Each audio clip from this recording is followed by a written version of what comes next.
खुदावंद आपके साथ हो। इंजील मुकद्दस यूहन्ना के मुताबिक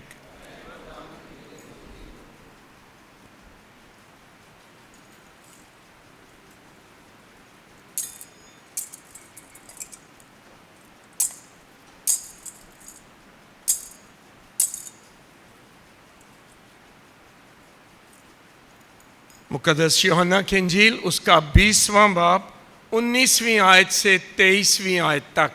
उसी रोज हफ्ता के पहले दिन शाम के वक्त जब उस जगह के दरवाजे जहां शागिर्द जमा हुए थे यहूदियों के खौफ से बंद थे, यीशु आकर बीच में खड़ा हो गया और उनसे कहा, तुम्हें सलामती हासिल हो। और ये कहकर अपने हाथों और पसली को उन्हें दिखाया। बस शागिर्द खुदावंद को देखकर खुश हुए और यीशु ने फिर उनसे कहा, तुम्हें सलामती हासिल हो।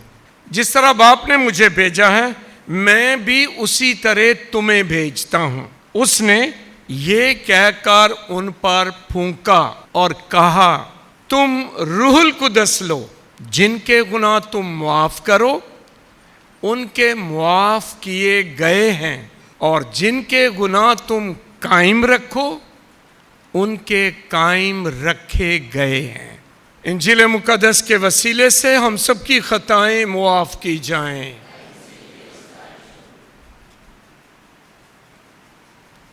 सबसे पहले तो एक बार फिर आप सबको आज रूहुल कुद्दस की ईद मुबारक हो। हमारा मसीहों का ईमान पते क्या है? एक ही खुदा है, लेकिन उसमें 3 शख्स हैं। 3 खुदा नहीं, 3 शख्स। खुदा बाप, खुदा बेटा और खुदा रूहे पाक। हमने क्रिसमस मना ली है। किसकी ईद थी? खुदा बेटे की। कलमा मुजस्सम हुआ और हमारे दरमियान आया। कौन वसीला बना? माँ मरियम। उसे 9 महीने बतन में रखा, पैदा किया, कपड़े में लपेट कर चरनी में रखा। क्रिसमस मनाया हमने। आज हम तीसरे शख्स रूहुल कुद्दस की ईद मनाते हैं। रूहुल कुद्दस क्या है? ये बाप और बेटे के दरमियान मोहब्बत का नाम रूहुल कुद्दस है। पर ये तीसरा शख्स खुदा है। जितना खुदा बाप है, जितना खुदा बेटा है, उतना ही खुदा रूहे पाक है। आमीन। अगला इतवार जो है ना वो पाक तसलीस का है। मैं इस पे ज़्यादा बात करूँगा, लेकिन आज चूँकि पाक रूह की ईद है मैं पाक रूह पर फोकस रखूँगा। पिछले हफ्ते यीशु के आसमान पर जाने की ईद थी। मत्ती 28वां बाब पढ़ा गया था कि यीशु एक पहाड़ पर ले गया। कितने शागिर्द? 11। शाबाश, 12 नहीं, 11। एक गया और उसकी जगह मत्थियास आया, वो बाद में आया है। 11 को लेकर गया और एक हुक्म दिया। क्या? सारी दुनिया में जाओ और अंजील की मुनादी करो और जो ईमान लाए उसे बाप, बेटे और रूहुल कुद्दस के नाम में बपतिस्मा दो। शागिर्द गए ने कि नहीं? हाँ जी, नहीं गए। वहां से सीधे फिर अंदर गए। यीशु ने कहा भी है, फिर भी नहीं गए। सीधे वहां से डर गए। फिर यीशु ने कहा था ना, देखो मैं दुनिया के आखिर तक हर रोज तुम्हारे। वो फिर भी नहीं गए, नहीं गए। वहां से फिर सीधे अंदर चले गए। कहाँ? वो ऊपर बाला खाना जहां यीशु ने आखिरी खाना खाया था, वहां बंद हो गए। किसके डर से? एक दफा सारे बोल दो, डर क्या था? अगर उसके साथ ये कर दिया तो हमारे साथ भी जरूर होगा। डर गए, कमरे में बंद कर लिया। फिर लेकिन एक पावरफुल हस्ती उनके साथ है जो उनको तसल्ली दे रही है। बोलो कौन? मुकद्दसा मरियम।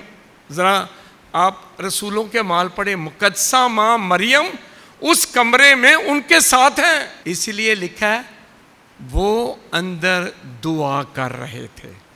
क्या कर रहे थे? दुआ कर रहे थे। डरे भी हैं और साथ साथ दुआ भी हो रही है।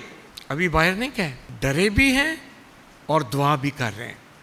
लेकिन जब दुआ कर रहे हैं तो लिखा है 50वें दिन पेंतेकोस्त। ये यूनानी ज़बान का लफ्ज़ है। पेंते मीन्स 50वां, कोस्त दिन 50वां दिन। ये बहुत अहम है, ये दिन बहुत अहम है। बताता हूं क्यों। 50वें दिन दुआ कर रहे हैं तो रूल कुदस नाजल हुआ, दरवाजा खुल गया। रूल कुदस नाजल हुआ किस शक्ल में? तुंद हवा, तुंद हवा, हालात तय बढ़ के। नंबर 1 तुंद हवा, और फिर दूसरा ये ऊपर देखो सारा लगाए हुए हैं, सामने भी आके शोलों की ज़बानें, रूल कुदस नाजल हुआ। पहले ना गूंज गर्ज हुई है, हवा तुंद हवा चली है, और फिर आके शोलों की सी ज़बानें रसूलों पर नाजल हुई। फिर दरवाजे खुले, फिर बाहर निकले हैं। पहले नहीं, एकदम बाहर निकले हैं। सारा खौफ दूर, सारा डर दूर, बाहर निकले। पहले तो तय कर लें, डरे हुए थे कि नहीं? किस चीज से डरे थे? वो स्लीप से। पतरस ने क्या कर दिया था डर के, और बाकी भाग भूग गए। लेकिन जब पाक रूह नाज़िल हुआ है, ये लोग सारा खौफ, सारा डर दूर हो गया, बाहर निकले। वो पतरस इनकार करने वाला पाक रूह से भरकर मुनादी करने लगा। जिस नाम से डरता था कि मौत आ जाएगी, अब उसी नाम का इकरार कर रहा है। क्या अल्फाज हैं पहली तलावत में? ऐ मर्दों भाइयों, वो यीशु जिसे तुमने काठ पर लटका कर मार दिया, खुदा ने उसे मुर्दों में से जिंदा किया है। जिस शख्स के नाम से डरते थे, जिसके नाम से इनकार किया कसमें खा खा के, अब रूल कुदस मिला, बाहर निकलकर उसी नाम की गवाही देते हैं। कितने लोग बाहर थे? 3000। जब पतरस लेक्चर दे रहे हैं ना, ऐ मर्दों भाइयों, वो यीशु जिसे तुमने काठ पर लटका कर मार दिया, खुदा ने उसे जिंदा किया। 3000 लोग ईमान लाए। इतना मजमा कहां से इकट्ठा हो गया? यरूशलेम में इतने लोग कहां से आ गए? सुने जरा, ये लोग पते कहां से आए हैं? ये यहूदी हैं, पूरी दुनिया से आए हैं। और आए क्यों हैं? ये वो दिन था जिस दिन रूल कुदस नाज़िल हुआ है। ये वही दिन था जिसको हफ्तों की ईद कहते थे, जिस दिन खुदा ने मूसा पर अपनी तौरेत, अपने 10 हुक्म नाज़िल फरमाए। ये वो दिन है जिस दिन मूसा को खुदा ने पहाड़ पर शरीयत दी, और सारे यहूदी ये ईद मनाने के लिए कहां आते थे? यरूशलेम में। सो यहूदी कहां से आए हैं? वो तो ईद मनाने आए हैं।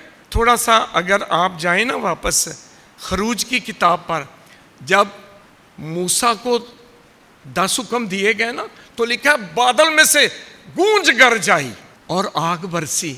आज का वो दिन था जब मूसा को शरीयत मिली, और ये लोग इसको कहते थे हफ्तों की ईद, शबात, उनकी अपनी इब्रानी ज़बान में शबात, ये मनाने आए थे। और जब लोग वहां इकट्ठे थे तो रूल कुदस नाज़िल हुआ अंदर रसूलों पर, और ये बाहर निकलकर सीधा किनके पास गए? मजमे के पास, जहां यहूदी जमा थे। और वहां जाकर पतरस लेक्चर देने लगा जे, और क्या कहा? ऐ मर्दों भाइयों, ईमान लाओ। किस पर? वो यीशु जिसे तुमने काठ पर लटका कर मार दिया, खुदा ने उसे मुर्दों में से जिंदा किया है। आमीन। कितने लोग ईमान लाए? कितने? 3000। एक लेक्चर 3000 लोग ईमान लाए हैं। केड़े बंदे दे लेक्चर थे? जिसने 3 बार इनकार किया। लेकिन अब पाक रूह मिला है, जुर्रत मिली, दलेरी मिली, वो खौफ ही चला गया। ये है पाक रूह की ताकत, ये पावर है। ये तो मरे हुए थे बंद कमरे में, बाहर ही नहीं निकलते थे। लेकिन पाक रूह की पावर, पाक रूह की ताकत कि जिंदा यीशु की गवाही दे।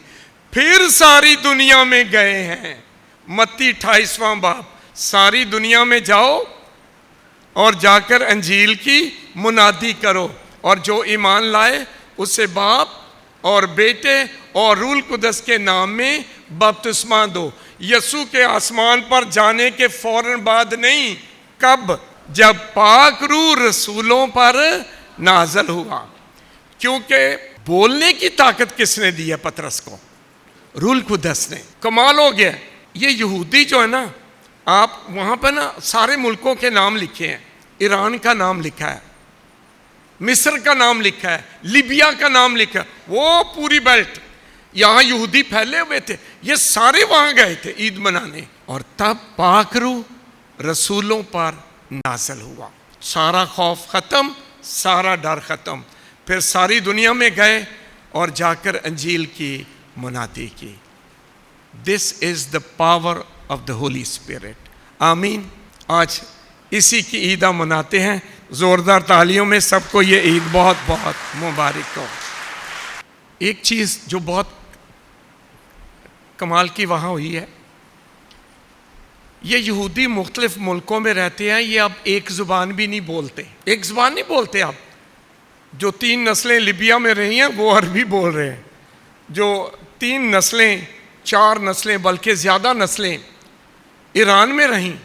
आपको पता है ईरान में आज भी बहुत यहूदी हैं। ये जंग के दौरान पता चला ना कितने यहूदी हैं वहाँ पे।